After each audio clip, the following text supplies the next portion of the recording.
Hey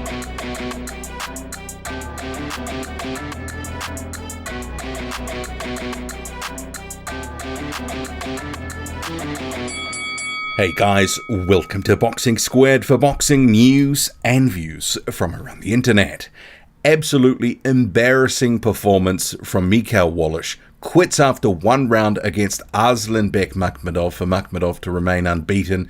But the story of the fight was the pathetic performance from Wallish. He was called in at somewhat short notice, but it is a tendency when he gets hurt against a fighter that he folds pretty quickly afterwards. I said ahead of the fight I expected Makhmudov to come out fast. Wallish wouldn't get the chance to actually do his give it a go for 2 or 3 rounds and then fold a la like Bogdan Dinu does. And you had a case where once Wallish tasted the power and then he got dropped to the canvas, he didn't want any parts of the fight anymore, and he wasn't even subtle about it. I kid you not, after the first knockdown, he literally just took a knee. There was no obvious punch landed. He was given a count, so that was the second official knockdown. He tries it almost immediately again, but the ref is like, what are you doing? He doesn't count the knockdown, waves it off and says, no, let's continue. But you had a situation as well because Wallish, who I'm dubbing now Mikhail, looking for change on the canvas Wallish, because he was basically hunched at the waist the whole time, looking down at the canvas, not fighting, not looking to do anything other than find a place to put his knee. It was embarrassing. And ultimately, there was another case where he took a couple of shots. It basically wasn't anything too bad, and he takes a knee again. But you also had, just before the bell, a point taken from Arslanbek Makhmudov for rabbit punches. And like I say, this was a case where Wallish was basically setting himself up to take punches like that because he was bent over at basically like a T-square. His performance, embarrassing. I hope someone, actually looks into this because he didn't want to be there. He didn't fire back. There was no resistance. All talk, no heart, no game, and embarrassing. And I do hope that people stop using Mikhail Wallish because you pay for what you get. And in this instance, I get it. It was a relatively short notice opponent because Rafael Ekpajuri had pulled out, but that was a few weeks ago.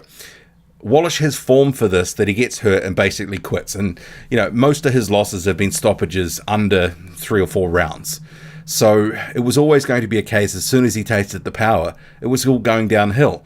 And maybe this is some sort of confidence builder. They were just like, we'll just end the year, make sure that it looks good on film.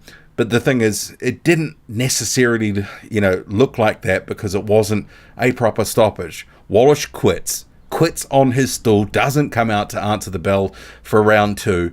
And Makhmudov, he said to the crowd, I hope I put on a good performance, but it was all just a little bit hollow because of the way it ended and also what happened to the first round. Bizarre. And, I'm a paying customer. Like you, if you saw this on ESPN or through punchinggrace.com, which is where it was shown for international viewers, it is a case that, you feel shortchanged. And I felt shortchanged.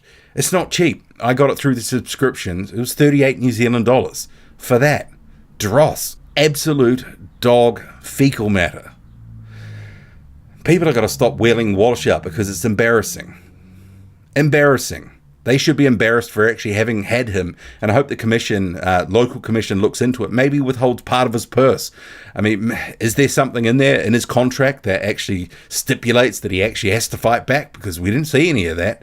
He clearly came for a payday. He clearly didn't come to fight, and he clearly should never be in a ring with guys of this stature again. And it's not for the first time we've had these crappy performances by Mikhail Wallish. And it's a shame for Makhmudov because he was coming off that fight against Carlos Takam where he got an early knockdown but then had to grind out a decision, and arguably it was really close. Some people thought that Carlos Takam won that fight, and it was probably the knockdown that was really the difference. The rounds were split relatively evenly, and Makhmudov looked just a little bit bereft of ideas how to break Takam down. Didn't throw some of his more favoured punches nearly as much or at all in terms of the uppercut. So this was an opportunity to look good, get some confidence, and move on to the next one. And actually, the the fight itself, apparently that action round one surprised the trainer Mark Ramsey, because he was absolutely livid in the corner after round one, because you had Makhmudov bull out of the gate stuff at the bell, but Ramsey after the bell was like, what are you doing? You know, you should be working and boxing, using your jab. This is what we talked about.